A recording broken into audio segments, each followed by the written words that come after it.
একটা ম্যাজিক দেখাই ভাই, আমার মোবাইলটা লক থাকা অবস্থায়ও কল করা যায়। আমার মোবাইলটা কারো হাতে গেলে সে কল করতে পারবে। কন্ট্যাক্ট নাম্বার সেভ করে রেখেছি, বিশ্বাস হচ্ছে না না?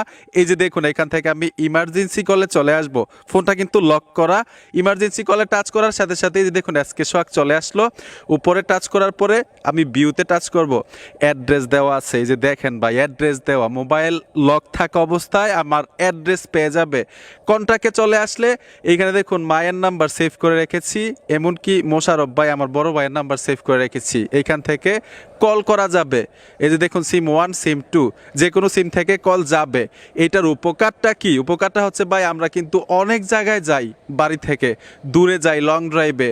আল্লাহ এমন দিন না করুক আপনার অ্যাক্সিডেন্ট হয়ে গেল, আমার অ্যাক্সিডেন্ট হলো, তখন কিন্তু বাড়ির কারোর সাথে কন্ট্যাক্ট করা যায় না। এরকমভাবে যদি আপনার সেভ করে রাখেন বড় ভাইয়ের নাম্বার, মায়ের নাম্বার, বাবার নাম্বার, আপনার অ্যাড্রেসটা দিয়ে রাখেন, খুব সহজেই কিন্তু তাদের সাথে কন্ট্যাক্ট করতে পারবে, ঠিক না? তো আসেন সবাই মিলে এই কাজগুলো শিখে আসি। আজকের এই ভিডিওটা অন্য একটা বাইকে দেখার সুযোগ করে দিবেন, যাতে ওনারাও এই সেটিংসটা মোবাইলে করে রাখতে পারে। মোবাইলের মধ্যে সেটিংসটা আপনি কিভাবে করবেন, খুব সহজেই করতে পারবেন। তো আপনাদেরকে দেখাচ্ছি। আপনার ফোনটা লক থাকা অবস্থায় কল করা যাবে। ইমার্জেন্সির মধ্যে নাম্বারটা সেভ করে রাখতে পারবেন, কন্ট্যাক্ট নাম্বারটা।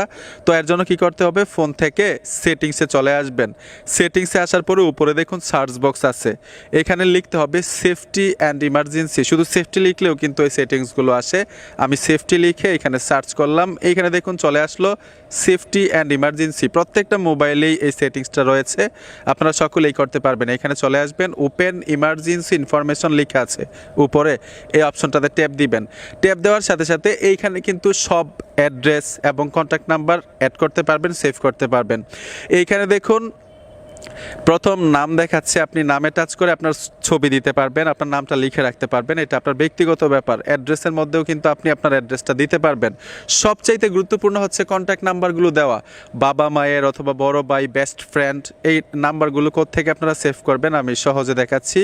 এইখানে দেখুন স্পষ্টভাবে লেখা আছে অ্যাড কন্ট্যাক্ট।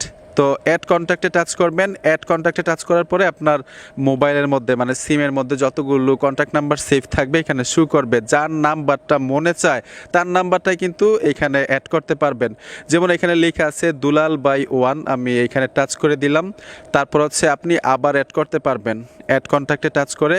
এরকমভাবে যতটা নাম্বার আপনার প্রয়োজন সবচেয়ে কাছের মানুষের নাম্বারগুলো অ্যাড করে রাখবেন। আল্লাহ এমন দিন না করুক আপনার কোনো বিপদ হলে, কোনো সমস্যা হলে, যাতে খুব সহজেই ওনাদেরকে আপনার মোবাইলটা দিয়ে কল করতে পারে, ঠিক আছে? তো এখানে দেখুন আমি আরেকটা নাম্বার অ্যাড করে দিলাম। ঠিক এরকমভাবে আপনারা অ্যাড কন্ট্যাক্টে এসে এসে নাম্বারগুলো অ্যাড করে দিবেন। যদি ডান অপশনটা আসে আপনাদের ক্ষেত্রে, ডানে টাচ করবেন। সেভ অপশনটা আসলে সেভে টাচ করবেন।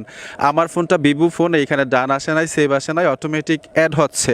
আপনাদের ক্ষেত্রে ডান আসতে পারে অথবা সেভ আসতে পারে। তো এইভাবে আপনি অ্যাড্রেস দিতে পারেন, আপনার ছবি দিতে পারেন, আপনার নেম দিতে পারেন, আপনার লোকেশন সহ অ্যাড করতে পারবেন। আপনার লোকেশন মানে আপনি কোথাকার ছেলে, বাড়ি কোথায়, এইখানে সব কিছু দিতে পারবেন। সব কিছু দিয়ে ডানে দিবেন অথবা সেভে দিবেন, অ্যাড্রেসগুলো সেভ হয়ে যাবে। যখনই ওই যে প্রথম আমি দেখাইছিলাম ইমার্জেন্সিতে গিয়ে, যখনই আনপাবলিকে মানে অন্য একটা লোক আপনার মোবাইলটা হাতে নিয়ে ইমার্জেন্সিতে টাচ করবে, ইমার্জেন্সি ইনফোতে টাচ করবে, সবগুলো চলে আসবে। ওই কন্ট্যাক্ট নাম্বারগুলোতে কল করতে পারবে এবং আপনার অ্যাড্রেসটা দেখতে পারবে, আপনার ছবি তো ওইখানে থাকবেই। আশা করি বুঝতে পেরেছেন এই সেটিংসগুলো কীভাবে করতে হয়। বন্ধুরা, ভিডিওটা দেখে যদি নতুন কিছু শিখেছেন এরকম মনে হয় তো অবশ্যই সাথে থাকবেন, সাপোর্ট দিবেন। দেখা হবে নতুন ভিডিওতে। আল্লাহ হাফেজ।